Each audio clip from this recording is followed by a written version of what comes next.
evening, everyone. How are you doing? Oh, that was a bit lame. How are you doing? Thank you. Has any one of you been here for the pitching sessions for the pre-seed financing yesterday? Who of you has been here?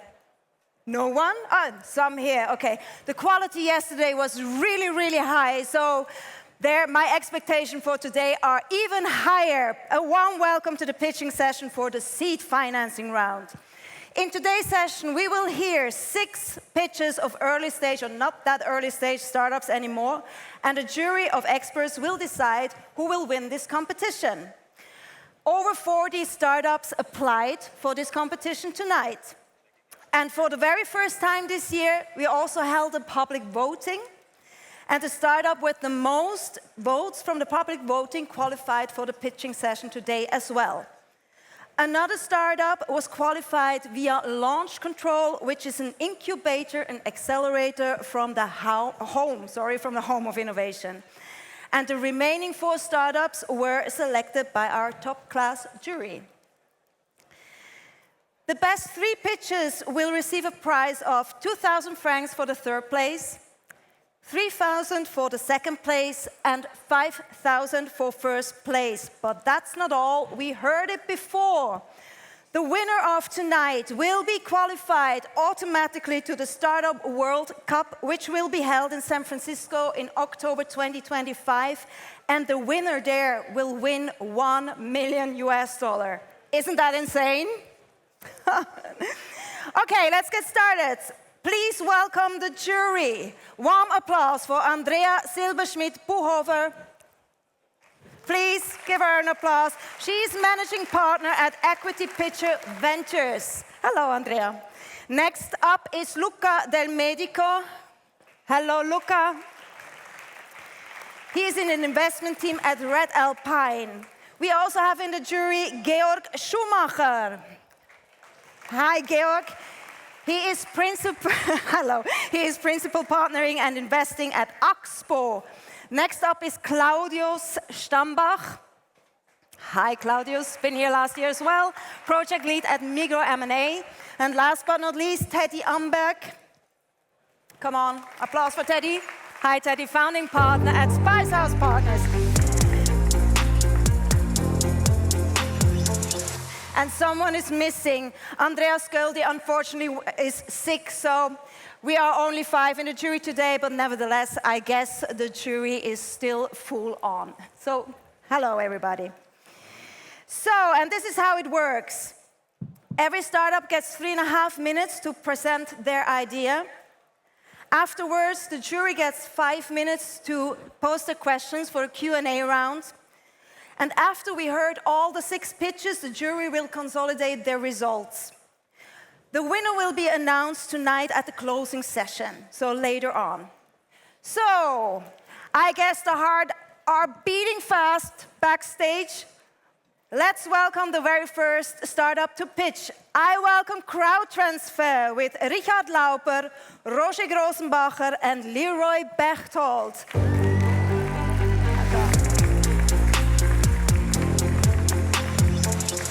Good luck. Hello, Startup Nights. Are you ready? Great. Do we have some sport fans here? That's great. The sport market is making millions, and with Crowdtransfer, we're bringing you closer to the action. Do you know how much money is spent on football transfer each year? It's a staggering almost 8 billion Swiss francs. Do you know how much money UEFA is paying out to football clubs each year? It's almost 3 billion Swiss francs. And the top 10 sport clubs in the world, they are economic giants. They're making more than 6 billion Swiss francs each year. But who is profiting from that? Who is owning these sport clubs? The top 100 sport clubs are almost all owned by private people and are privately owned. And 4% of them are backed by the state. Only one of the top 100 sport clubs are owned by its fans. And that is where Crowdtransfer comes in. For the first time, we're opening this exclusive market to the fans. Imagine supporting your team not only as a fan, but also as an investor. Richard, please tell us how that is working. Of course. Hello, organizational difficulties. So how does it work? With our platforms, clubs can create deals for the fan communities within minutes in our app. They can choose from a wide array of payback conditions. For example, if the club qualifies for the Champions League, they pay back 150%. Or if they win the local league, they pay back 90%. These deals can be viewed by fans in our apps. If they're cool, if they're attractive, they can invest within minutes simply by credit card. Once the funding is complete, they see their deal in their portfolio and all the rewards they will get. It's not just about money. They also get non-monetary paybacks, for example, VIP tickets, events, or exclusive fan merchandise. Since we were operational since the end of last year, in that time we managed to get this case approved by FIFA, we got it approved by FINMA, we raised 3 million Swiss francs, we went live this August, and this week already we launched our first sport expansion, Crowd Hockey. Our business model is based on a 2% transaction fee, which will be applied both on the pay-in as well as on the payout phase. Expecting a calculated market share of 10%, we will be able to generate revenues in the realm of 75 million. In terms of traction, we already have 2 football clubs on the platform and 20 more in the pipeline. Additionally, we have 2 major projects with European federations. Furthermore, we already have 4 signed contracts with Swiss ice hockey clubs for crowd hockey. In terms of revenues and financial forecast, we're currently on track to have 25 clubs on board by next year and will break even by 26. Thank you very much for your attention. Thank you very much. Crowdtransfer. A little tiny explanation here at the side. They have 3.5 minutes for pitching, but 30 seconds before the pitch is over, we have a red light. So that doesn't mean they are in overtime. So you did really well. Just a little explanation for the audience. Now, jury, please, 5 minutes for your questions. So thank you very much for your pitch. It was very interesting to listen to you guys. I'm going to start as an old football expert. Let me ask you about the customers. You have already talked about them in a little bit. How easy is it to access the customers, and have you already found your ideal customer profile? Yes, so as our revenue model is transaction-based and fee-based, our ideal customer is the biggest club with the biggest fans, right? And at the same time, it's difficult to convince them to find new platforms or to use new platforms. So we saw the sales cycle is pretty long for the clubs. But we saw the clubs are really interested. It's easy to get them to sit down with you, and now we have to fulfill our pipeline and make sure that they will start with us. That was a great pitch, like really great energy. My question is, as a handballer, when will you explore this market? Yes, today we had a sales call and we decided that we have some German handball clubs that will probably start soon. And then, of course, we're also going to talk to the Swiss handball clubs. Yes. And maybe to mention, we can do new sports within 1 or 2 days of effort. So the platform is built that we can potentially do every sport in the world, every team sport for sure. Great pitch, thanks. Can you elaborate a bit more on what is kind of required on FIFA's end, for instance, or to gain the approval of FIFA, UEFA, the other kind of organizations? I think that they want to have their share, right? They always want. So how do you penetrate this, and what do you need to deliver to get their approval? So it was important that we are compliant with their regulations, right? For example, third-party ownership, you can't profit from direct transfer fees. But we sat down together with them, we found a nice solution where you profit on the base of the performance, not on the transfer fees. And they quite like what we are doing because we are enabling the fan to support his club better. And that's something that FIFA and also UEFA likes. And because of that, they really endorse us. Great pitch, and I love the shirt.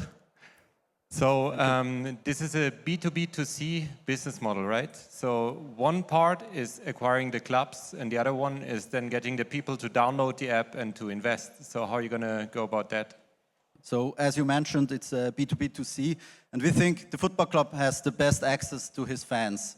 So we are really working together with the football clubs. We also saw it now in the first 2 campaigns that they need to be out there and talk to their fans. And we're going to support them. We're going to help them to give the fans an idea of what we're doing, give the possibility out to the fans. But in the end, we're working together with the football clubs to reach their fans, or with the ice hockey clubs or the sport clubs in general. As soon as you approach very big clubs such as Real Madrid, they will have fans all over the world, and you're already dealing with FINMA. If you start having Americans, Arabs, Chinese people potentially make investments, how can you tackle the respective regulation?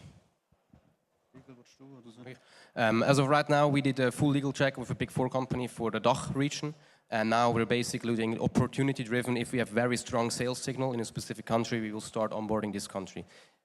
In theory, our model applies, at least in the European space, EU, without a problem, but still we need to do a deep legal check for every country. We have room for more questions. So, what's the rate that an investor can get? Like how many percentage? That really is different from project to project. So we saw a lot of variety of different campaigns we could do. We were talking with youth academies, with women's team, with also big Bundesliga teams. So it really depends, where is the club, how is he working together with his fan base?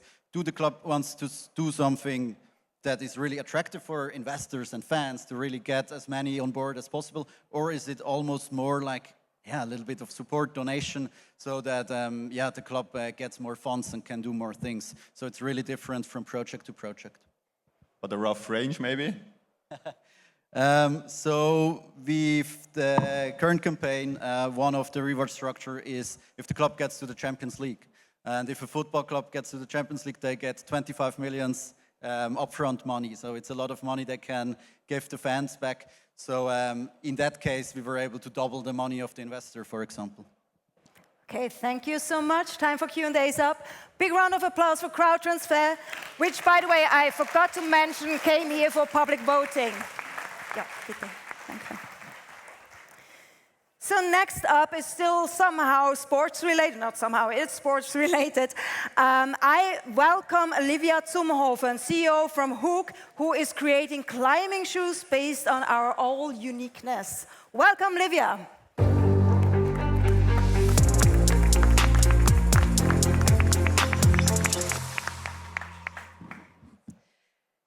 Climbing is much more than just a sport. Climbing is one of the most amazing things you can do in your whole life.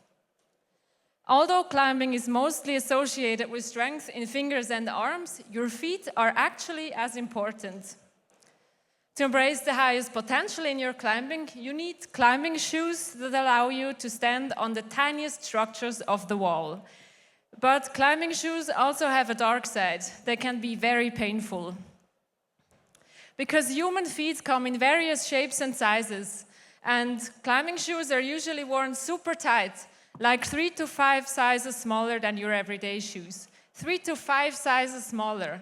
So if they don't fit perfectly, this causes pain, and it can even lead to long-term damage.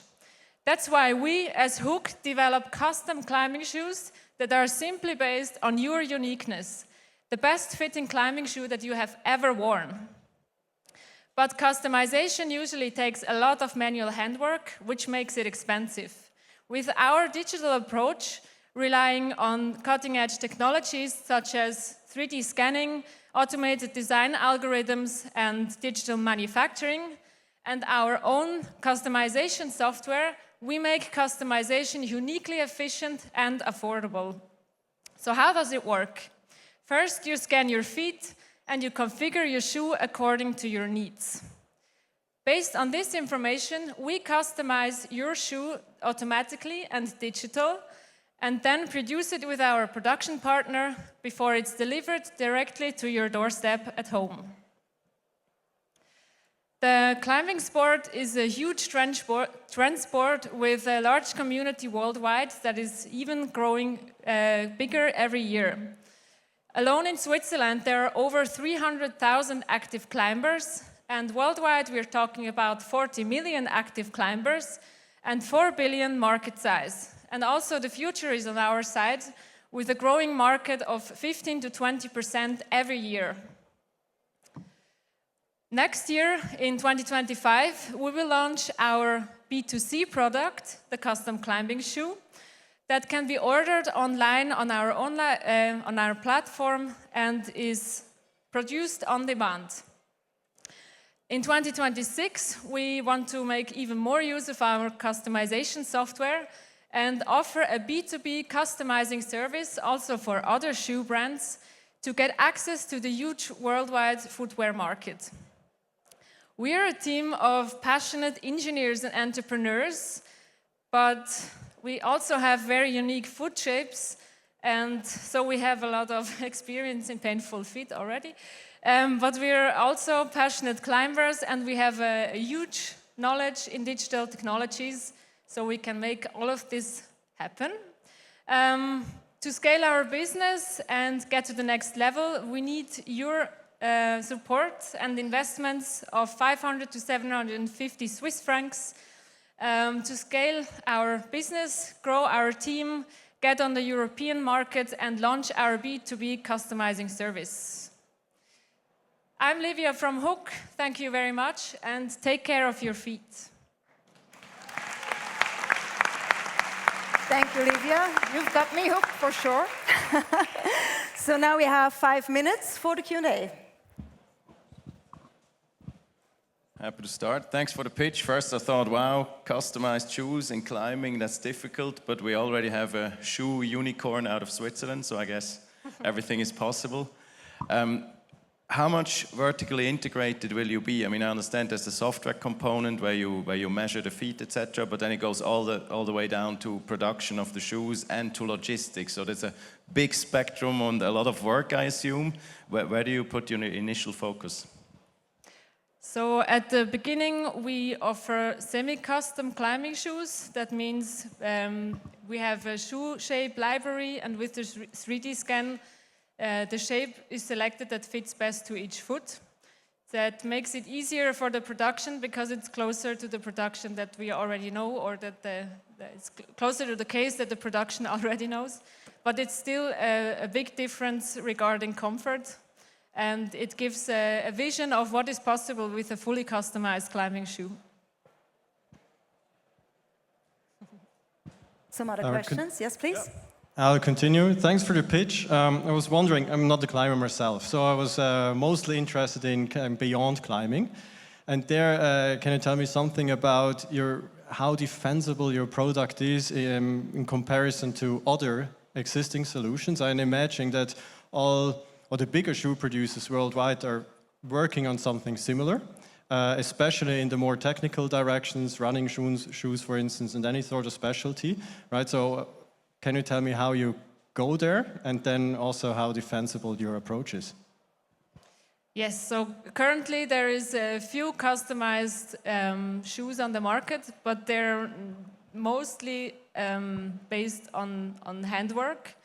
But there is also some digital customization, especially this semi-custom approach that's also existing already for business shoes. But our tool is really able to completely customize the foot, so it's way more versatile, and it can go a step further than the current solutions that are on the market now. Andrea? Thank you very much, Livia, for this pitch. It was a very clear pitch and a strong and authentic why.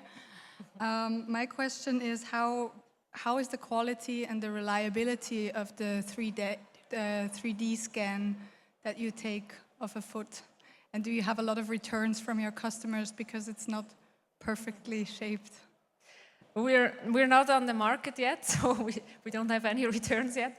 But we're in the validation phase, so we're testing the tool currently with different or various external customers, and currently it looks very well, like the accuracy.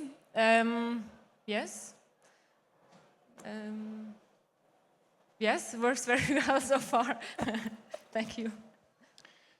The market seems a bit of a niche when you talk about climbing. I mean, it's expanding. Then it's more about premium. I mean, 350 francs seems like on the upper side for a shoe.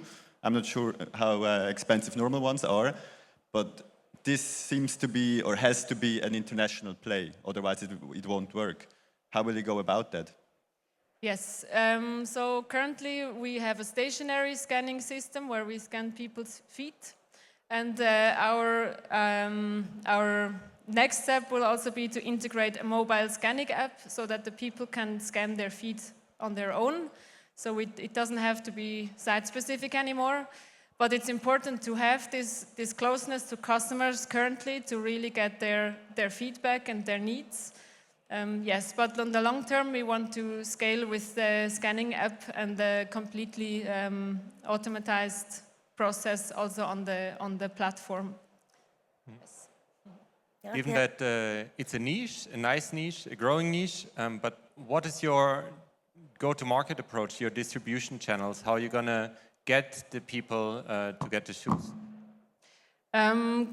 For the climbing shoe market, we are having various tours in climbing gyms, so that's actually a good thing for us that climbers kind of collect themselves in the climbing gyms. And we go there and scan feet and get already like pre-orders and waiting list registrations, which works very well. One last quick question, otherwise we wrap it up here. No, okay, that's fine. Thank you so much for your presentation, Livia. Thank you.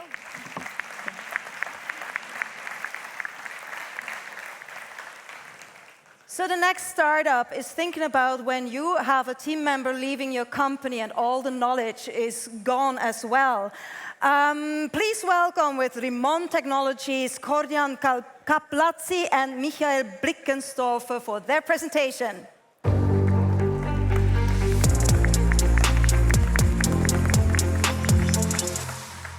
Hi, so my name is Michael Blickensdorfer.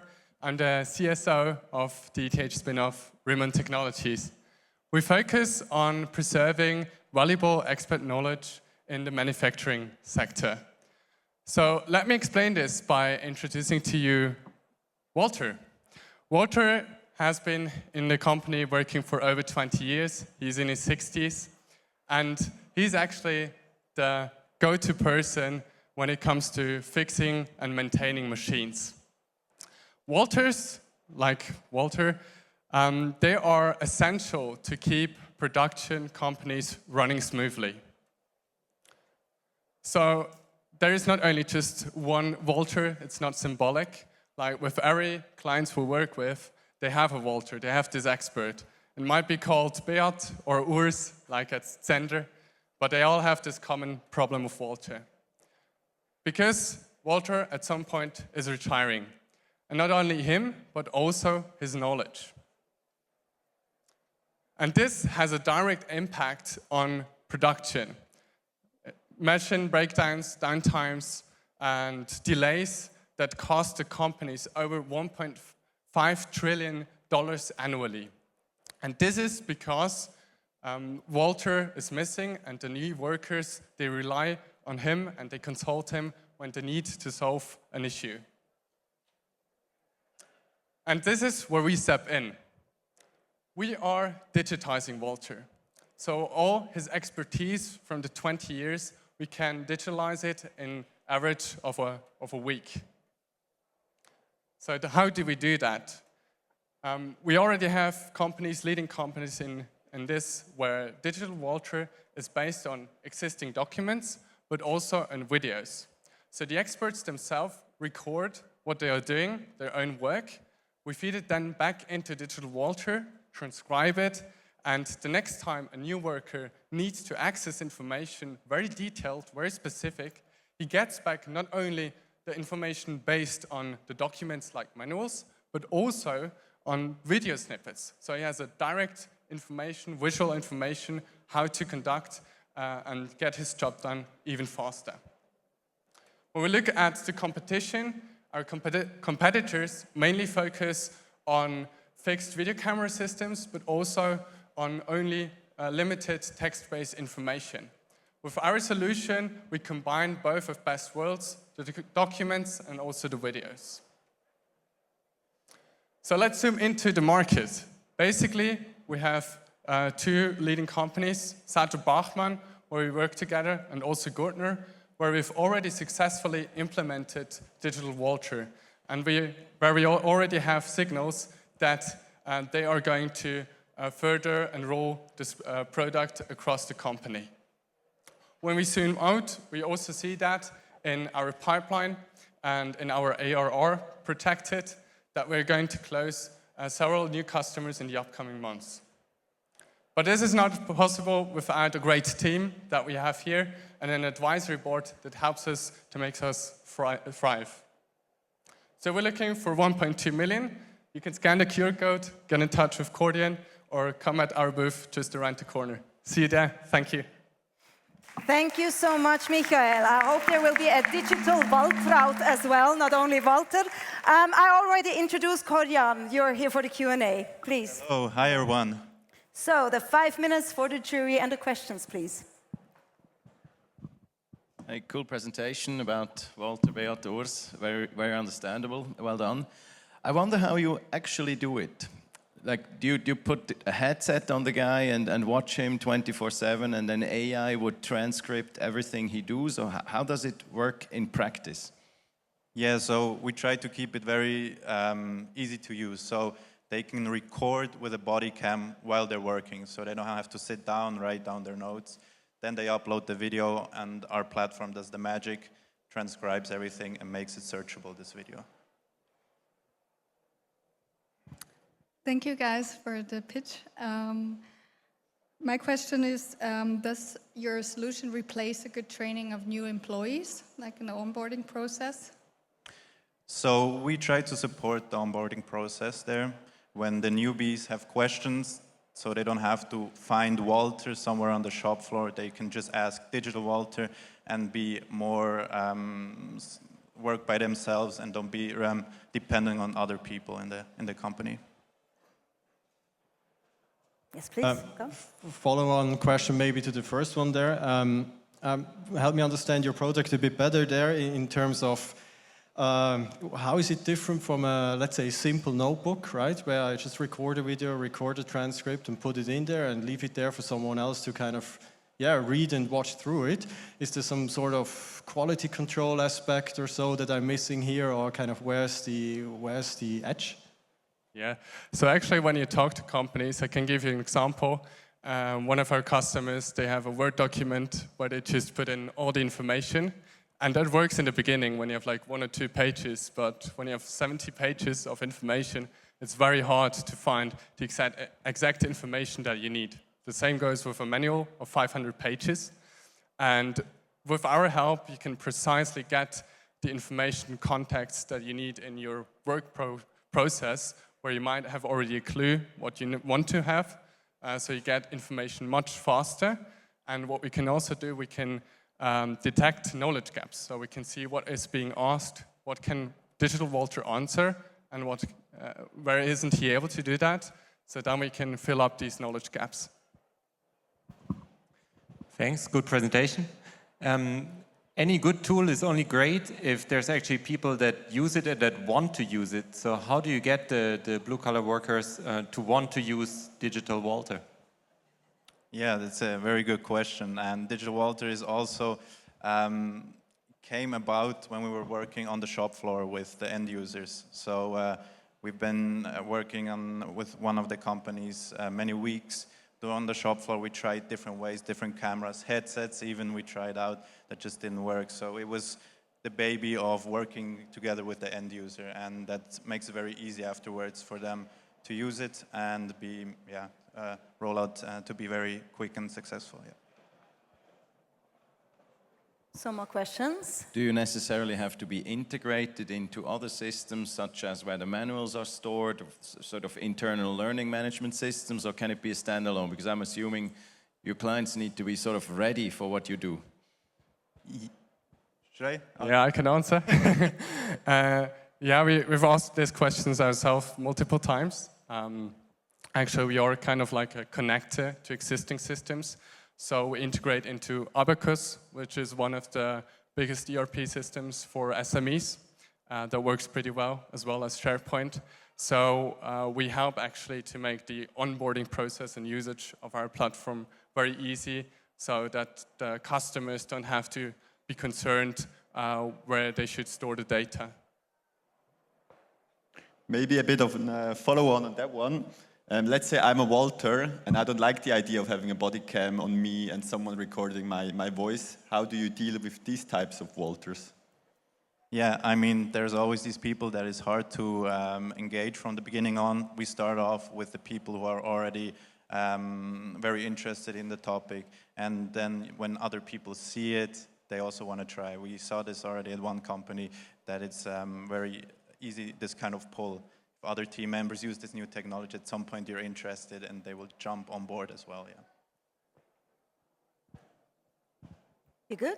One I assume short for the video and text recognition, I would assume you rely on third-party software. So yeah. You'll be a bit dependent also cost-wise, but you do the framework and then the transformation into an actual product for your clients. Yeah, so we productize state-of-the-art technology as well. So there we depend on big players. So if they don't exist in the future, I think we have other problems as well. So yeah. Okay, thank you very much for Rimon Technologies, for Claudius and Michael. Thank you. And I hope for a digital Waltraud as well. Huh? So we are halfway through. Do you still have the energy to listen to some more pitches? Yeah? Okay. That was a little bit lame. A little bit more noise here. Come on. Are you ready for more pitches? Very good. Thank you. So the next one is Tethys Robotics. They develop underwater robots to tackle tasks in challenging environments. Please welcome Gallus Kaufmann.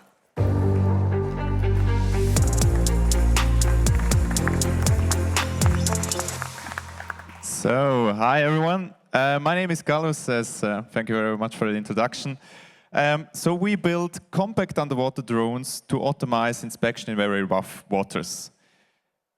We are working together with our customers, first our vision. So we really want to enable the industry to go to an autonomous industry. And we are doing this also by our AI-powered underwater robot. We are working together with our customers since the very beginning on, so we identified these three needs. First, most of underwater work is still done by human divers today, which is very risky, but also the data they collect is very inconsistent. The second need we saw is that the robots used today in the offshore applications, for example, they are huge, and they also need huge infrastructure, which means like huge vessel, they need a crane, they need a lot of trained people to get them worked. So it's very cost inefficient, they have a lot of CO2 emissions, and they cannot dive into confined spaces. And the third need that we saw is, if you want to buy a robot, you want to use it anytime and also anywhere, which means also in very rough waters where you have poor visibility and also very challenging conditions. This is why we came up with our compact underwater drone solution, so easily deployable by 2 people and can dive up to 300 meters deep. It is battery-driven and can stably operate in up to 3.5 knots, which is roughly 2 meters per second. So we manufacture drones which are built for rough waters, meaning poor visibility, very challenging conditions like strong flowing waters. And for the customer, it's very important to have live recording and reporting data. And we are also enhancing this by providing 3D maps, 3D models in very poor visibility conditions where you have a lot of particles, and this also with centimeter accuracy. Next, our robot can autonomously inspect in predefined areas, so you can easily define the area and the robot scans it for you like your vacuum cleaning robot you have at home. Just, he can do this in any kind of direction, any kind of freedom. And lastly, positioning strong currents is very important to stationary operate also in rivers, but also in challenging conditions like offshore environment. The application range is really wide, from offshore wind oil gas to hydropower plants, but also search and rescue missions and also ammunition missions. And this is also where we are currently in. So you can see here the pictures from hydropower plant inspection to checker and monopile inspection to search and rescue applications on the bottom. And like 2 weeks ago, also ship hull inspection in Abu Dhabi. And with that, I really want to thank you for your attention. If you have any more questions, we also have a booth over there. And so please reach out to us afterwards. Thank you very much. Thank you, Carlos. Well, we can go to the booth, but how about some questions right here on sure, stage? Yeah, sure. For sure. So questions are open for the jury, please. Thanks for the pitch. I'm a diver, would love to actually see it on the water once and dive with it. Maybe to the business model.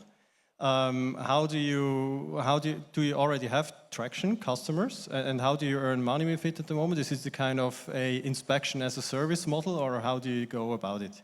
So our goal in the end is to have robotics as a service. So it would be a subscription model. But in order to come there, we are at the moment doing a lot of pilots together with big companies where we are providing the service in a more local manner. And all pilots, all demos we are doing are still already paid. So they really see the value. And I think it really helps us to keep the development in the direction of where the customer he wants to see it. Yeah. How many of these robots do we already have? We have at the moment, so from the last iteration you saw already on the slides, we have 4, but this will increase in the next year. Yeah. So, but maybe to tell a bit more about it, it's like the 5th iteration. So the project is more than 5 years old or 6 years old, and so we have a lot of know-how. But they're already fully functional. And yes. Okay. Andrea, yes? Thank you very much for your pitch. I think it's very smart to let robots go where people should not, and probably your solution is going to be more precise and also more safe. Your vision you mentioned in the very beginning is that they can operate fully autonomous. What are the next steps in order to reach that? I think at the moment we can automate tasks already. I think in order to go to real autonomy, there's on a technical perspective some challenges like having a good localization underwater, for example. So you don't have any GPS signal underwater. There are a lot of challenges underwater which have to be solved first in order to go into real autonomy. And I think also there is the lack in the industry that we see. Although you have a lot of autonomy, for example, with animal and all these drones, it's nothing underwater. And I think there is exactly where we want to push in. Yeah. Fast forward 5 years in the future, you've developed incredible and you're a multi-million Swiss franc company. This will attract copycats. It took you 5-6 years to develop this. How is it safe against being copied from, say, the usual suspects in China that are good in developing drones? Sure, yeah. So we also, before we brought out this product, we thought, should we patent something? And we are not the only ROV or underwater robot manufacturer in the world. So, and also the industry is more than 60 years old.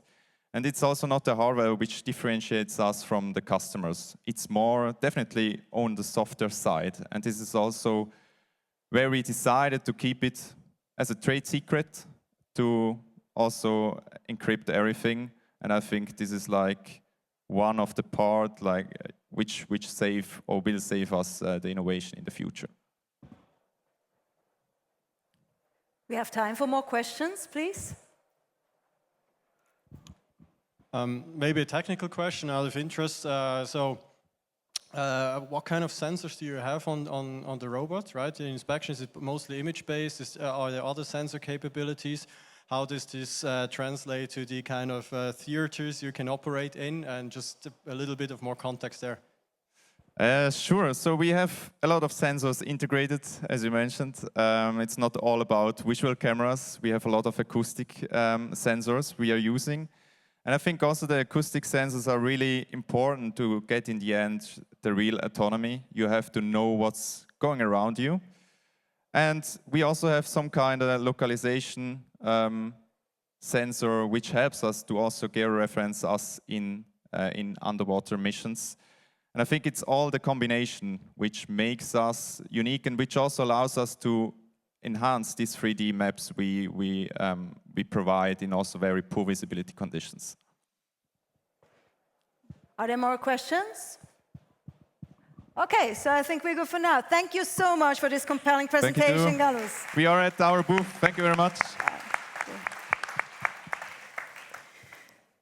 So next up is Vision, an all-in-one sustainability and cost-effective platform for your construction project. Please welcome Adrian Henke with his pitch.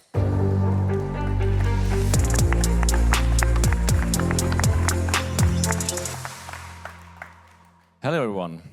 We are Vision, an ETH spin-off supported by InnoSwiss. Did you know that 40% of the global CO2 emissions are caused by the construction sector? It's a huge number, a really huge number. And the regulations for industry are getting tougher each year. And that puts the companies in the industry under a lot of pressure. Over 90% of those emissions are caused by the construction itself. That means by the production, the construction, and also decommissioning of production materials. And so in Europe, we see 250,000 multi-story projects per year that need to be optimized. And when do you do that? Well, obviously in the planning phase, but that's quite tricky. Imagine the outer walls of a building. A couple of centimeters more or less of a given material has a huge impact, not just on CO2, but also on costs, on energy efficiency, on the sellable areas of the building, and so on. The list goes on. Fire safety, sound insulation, overheating in the summer, and so on. So all these factors, today there is simply no way to oversee all these factors, let alone optimize them. And that's exactly why we founded Vision.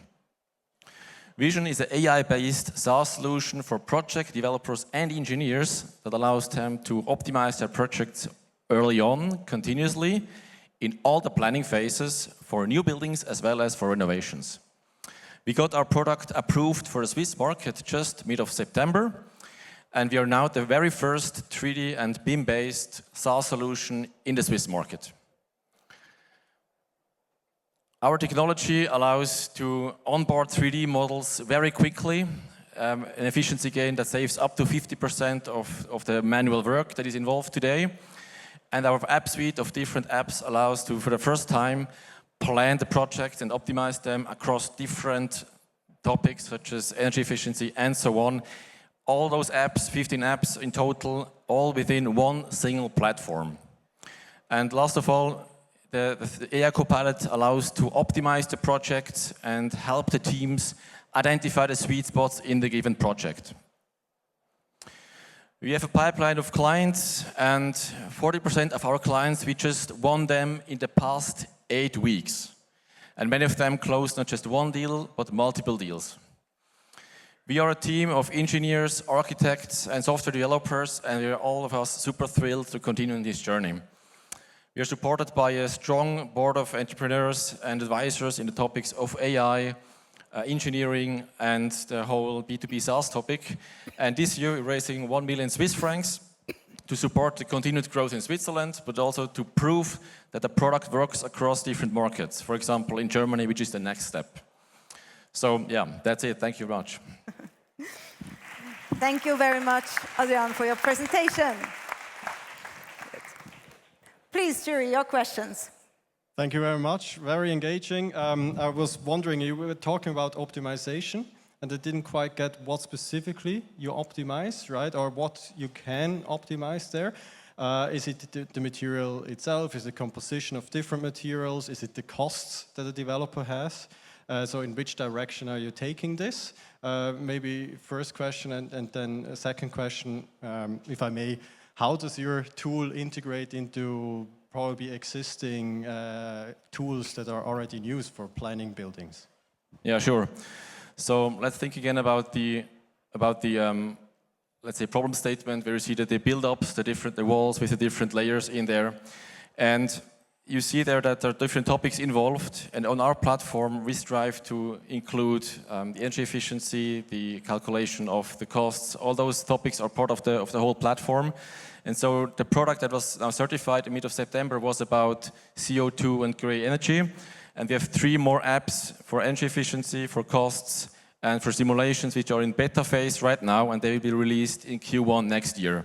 So we are currently testing them out also together with the clients and publish them as a full version early next year.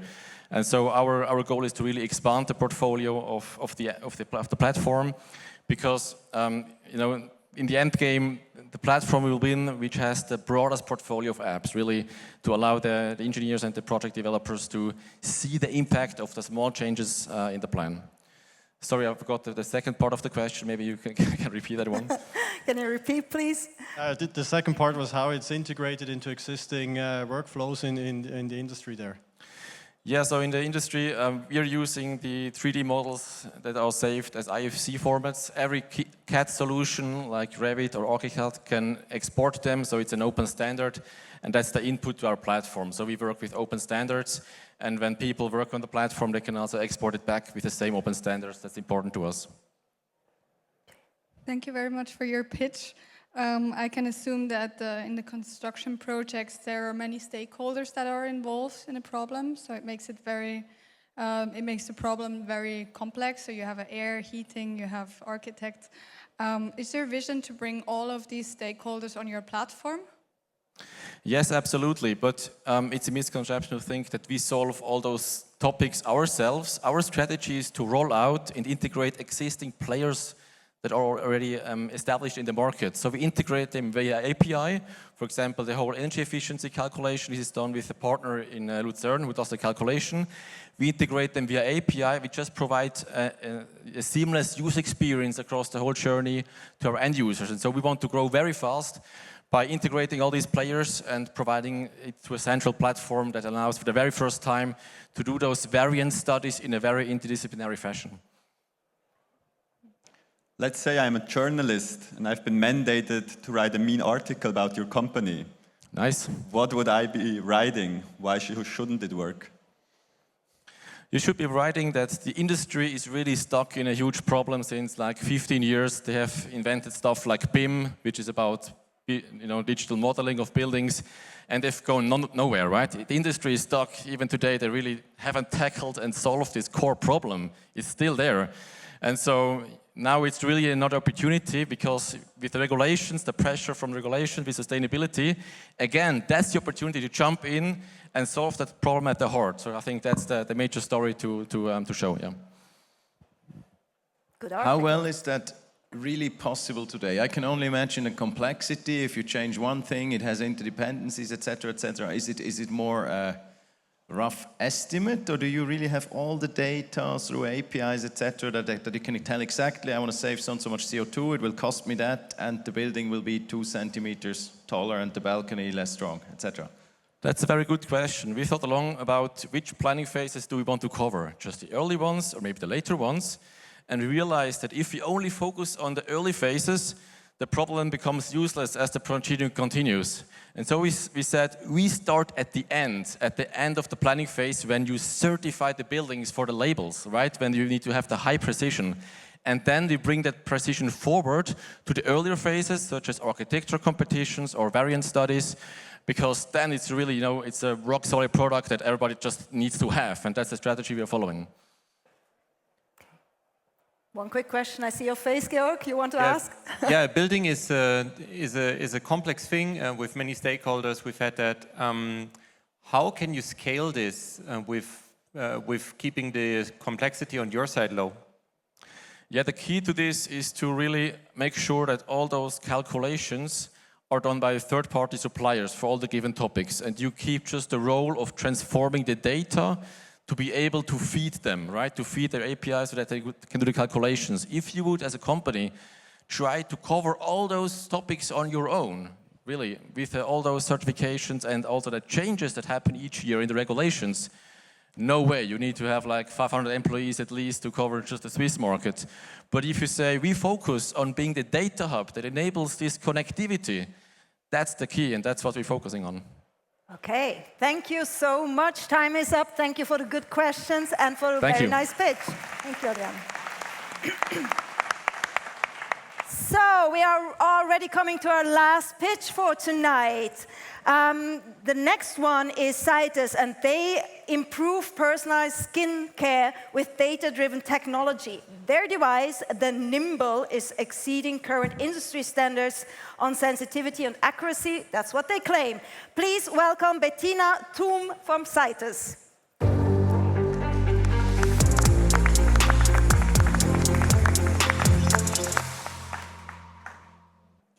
Hi, my name is Bettina and I'm CEO and co-founder of Citus. At Citus, we use data-driven technology to shape the future of skincare. Let's pretend you're looking for a new skincare routine. There is this skin patch on your left cheek that feels very dry since a few days. Or you notice that your eye bags appear darker than they used to. Believe me, I get it. I have a 1-year-old at home. So you're heading to Zurich City and enter a shop to get your new daily routine. You enter the shop and you're confronted with a wall of products. You start reading the claims. The first one claims hydration. The second says anti-wrinkles and increase in elasticity. The third one you're looking at also claims improvements in elasticity. In fact, 90% of anti-aging products use skin elasticity as one of their marketing claims. Companies focus on skin elasticity for a good reason. It is linked to health, aging, as well as frailty. Yet, there is one big issue. Currently, there is no proper tool on the market to assess skin elasticity. This is where Citus comes into play. With Nimble Eva, we introduce a new device to accurately assess skin elasticity. Connected to our database, it allows to map the healthiness of your skin within seconds. Our technology is patented. It is the most accurate device of the market. It is fast, applicable in the face, and the only device connected to a database. Our customers expressed the interest to place Nimble Eva in their flagship stores with the purpose of bringing scientific evidence and personalization to their end customers. This showed to increase their revenue by 30%. One measurement with Nimble Eva costs our customer 15 francs. The total global market is indicated with 22.5 billion Swiss francs. The initial entry point are high-end brands in Europe and the US, which follows with a market of 750 million Swiss francs. There is a strong interest on that market. After finishing 2 clinical trials, we already onboarded several customers in the cosmetic and skin research field, and we signed further LOIs from the medical field. This year, we were able to onboard one major brand with a second project coming up with them in 2025. Additionally, we will onboard several more brands next year. Per brand, the Nimble creates revenues up to 5 million Swiss francs, resulting in an expected revenue of 48 million by 2030. Our team combines technological knowledge, medical expertise, and business experience. We are motivated, dynamic, and ready to grow. We are looking for 800,000 Swiss francs in our seed round. With this, we want to further strengthen our package for the customer. Further, we will onboard more brands next year and finally launch the device on the market in 2026. Join us now, and soon product claims will say improved elasticity measured by Nimble Eva. Thank you. Very well. Thank you, Bettina. So please, the questions from the jury. Georg, you're first. Thank you very much. Great pitch. One question, who exactly is your customer and how do you go about selling to them? Our customers would be enterprises in the cosmetic field, so the big cosmetic brands, you name it, L'Oreal, Beiersdorf, Coty. They are looking forward to personalize their product recommendations for their end customers, and this will be our entry point to the market. A follow-up question to that. So how does this work exactly? Is that kind of some sort of companion device? So if I buy a cream from L'Oreal, I get this device with me, and then I measure my skin elasticity, and if it doesn't work, then I get my money back? Or how does the customer journey work there, right? If you're selling via the basic producers of skincare products. A very nice idea, indeed. I have to follow up on that. No, but the idea is that our customers, so the big brands, place the Nimble in their flagship stores. The end customers come to the stores, get their skin assessment, and based on our skin assessment, they can get recommendations for their products. They can come back several months later to check if the product worked as they wanted, or if they are ready for next level product or another combination of products. Also a question about the business model. You have to have a lot of devices. You will distribute them to those stores through your partners. How will your clients pay you for that?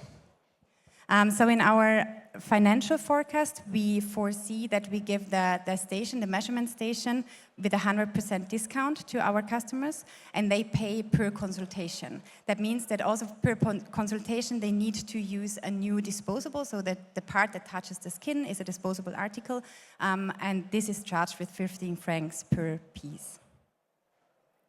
Just out of curiosity, how expensive is such a device for you to produce? So the main measurement station, at the moment we're looking at 600 francs in COGS. The current issue, challenge, is the disposables. So this has to be manufactured in a very precise way, and at the moment we don't have the amount to lower the manufacturing costs, but we're looking here at around like 10,000 of pieces that we need to manufacture every year, and then we hope to, or we plan to decrease the manufacturing costs to 1 franc, if even, per piece. Thank you very much, Bettina, for your pitch. I guess it's very interesting if the accuracy is very high. Are there other solutions out in the market that offer a similar accuracy?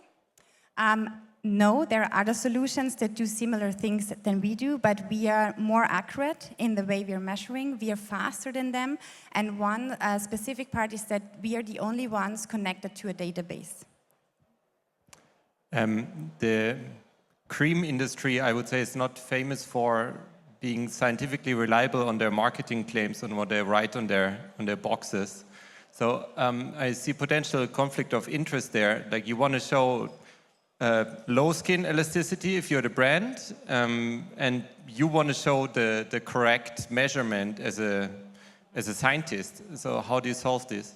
Thank you very much for the question, because I think you are highlighting very well the conflict the cosmetic companies have with their end customers in the end. So it's really the trust the end customers have in their brand. And in fact, many creams, I'm not saying every cream, but many creams really do their job and can or perform or have the efficacy the companies claim. The problem is that we're all individual, so it's not one size fits all, and this personalized approach, so measuring the customer before they get the recommendation for the product, will help to bring the right product to the right customer and will improve the outcome for the customer significantly. In addition to skincare now, first kind of on the beauty topic, do you have a plan to go also into a more medical, therapeutic sector? That would be obviously something highly interesting, right? And if so, how do you go about it? What can you do there, and where do you come in?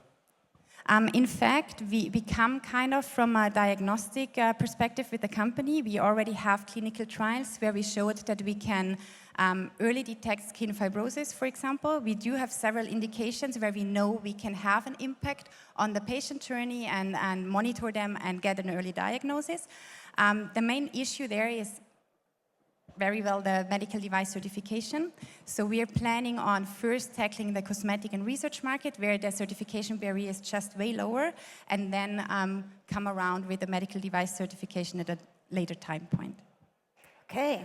Thank you very much. Time is up for the Q&A. Thank you for being the last one to pitch. Nevertheless, Bettina. So I just said it, we came to an end. We heard all the 6 pitches, and now the jury will collect their results. and the winner will be announced tonight at the closing ceremony. So I hope that you got inspired by those pitches, and I wish you all a pleasant startup night. Get inspired, everyone. Thank you.